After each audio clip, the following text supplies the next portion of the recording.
Castor and Pollux were often carved onto ships. The pair were regarded as the patrons of sailors, to whom they appeared as St. Elmo's fire, and were also associated with horsemanship. St. Elmo's fire, let's see what the Word of God has to say about them. Acts 28:11. And after 3 months we departed in a ship of Alexandria, which had wintered in the isle, whose sign was Castor and Pollux.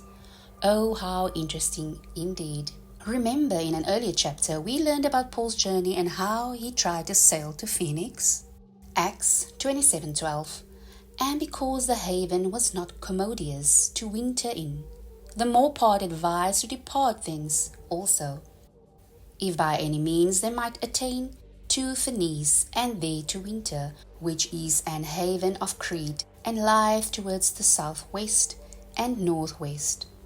Paul never made it because of something called Euroclydon. Acts 27:14.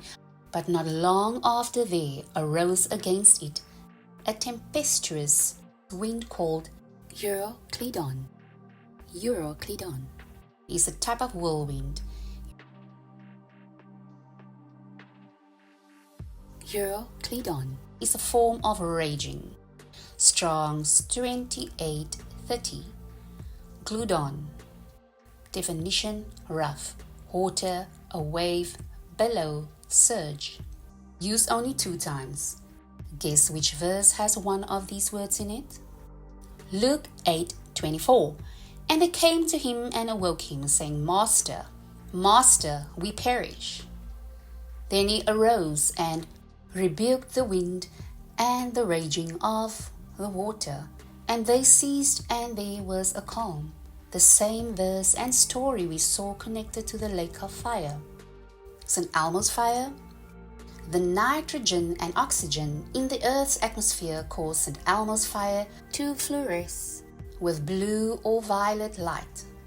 This is similar to the mechanism that causes neon lights to glow. Neon lights? And just look at what else Wikipedia has revealed to us. St. Elmo's fire can also appear on leaves and grass, and even at the tips of cattle horns. What? The tips of cattle horns. Continuing on. During the storm, they tried using a strake sail. Acts 27:17, which when they had taken up, they used helps, undergirding the ship, and fearing lest they should fall into the quicksand, strake sail, and so were driven. Eventually Paul admonished everyone for not listening to his advice, warning them not to go to Phoenix. Acts 27:21. But after long abstinence, Paul stood forth in the midst of them, and said, Sirs, ye should have hearkened unto me, and have not loosed from Crete, and to have gained this harm and loss.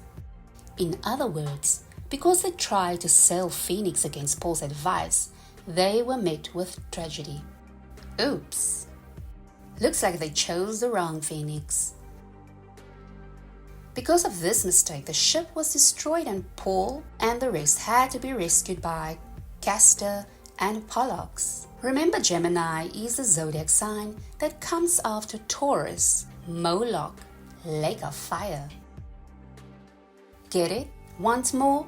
Look what happens before they board the ship. Acts 28:3-4. And when Paul had gathered a bundle of sticks and laid them on the fire, there came a viper out of the heat and fastened on his hand. And when the barbarians saw the venomous beast hang on his hand, they said among themselves, No doubt this man is a murderer, whom though he hath escaped the sea, yet vengeance suffereth not to live.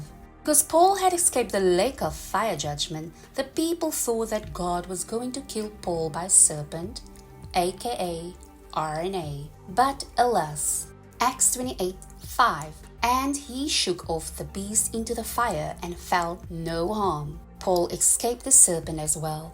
Thus from the moment on, the people saw Paul as a god, yet again, as was seen in an earlier passage, Acts 14:12, and they call Barnabas, Jupiter, and Paul Mercurius, because he was the chief speaker when Paul was seen as Mercurius. Wow, there is just too much to cover here, so let's wrap this up. I believe we finally have enough evidence to reveal the mystery of what these sacred bull cow idols ultimately represent.